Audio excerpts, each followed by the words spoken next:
palengke po, no? Tapat lang po ng South Star Drug.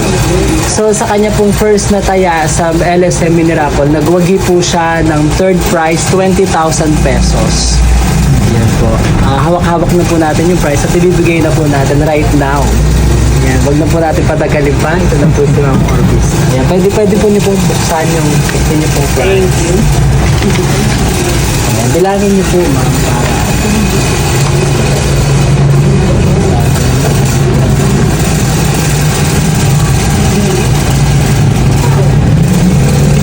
okay na po.